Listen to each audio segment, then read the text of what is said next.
Today on CodeDependent, we're going to talk about animated scrolling. So by default, we enable animated scrolling so that when you page and step down in a scrolling area, we animate that. So if you click on the down button, we have a little animated scroll there. If you click on the up button, it animates in the opposite direction. Same thing with paging, right? And the animation helps because it gives you an indication of what direction you're moving. In case you didn't realize that you clicked on the down button, it's a little bit obvious from the direction that the buttons are moving instead of simply popping and jumping and giving a discontinuous movement. So that's nice, but what if you wanted to do animation on your own?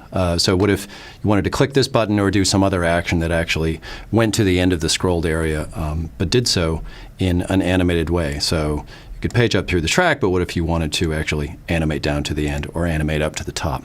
Now, by default, if you set the scroll position of that area, it will not animate. Instead, you need to actually create an animation and run the animation instead. So how does that work? Well, if we take a look at the code, so the component that we've set up is a simple thing where we have a scroller, and inside we have our viewport defined to be a vertical group in which we just put a bunch of buttons. Not supposed to be a very interesting application, just a scrolling application.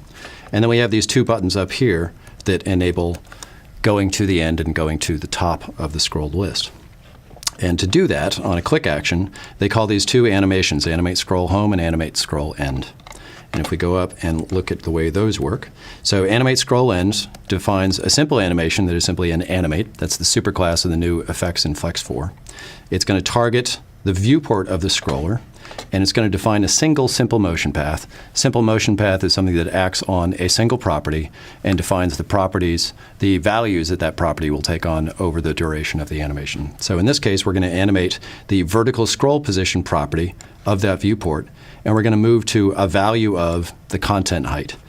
And note that we don't have to give a from value because it'll automatically pick that up when the animation starts. So it'll say, wherever it is right now, I'm going to animate to the content height.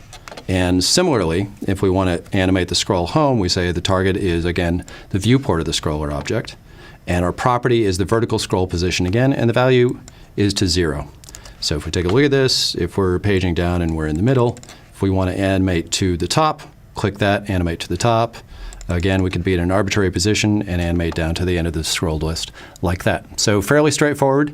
We just animate that single property over time, and it all happens quite nicely. If you want to check out the code for this application or other related applications, go to my blog at graphics-geek.blogspot.com.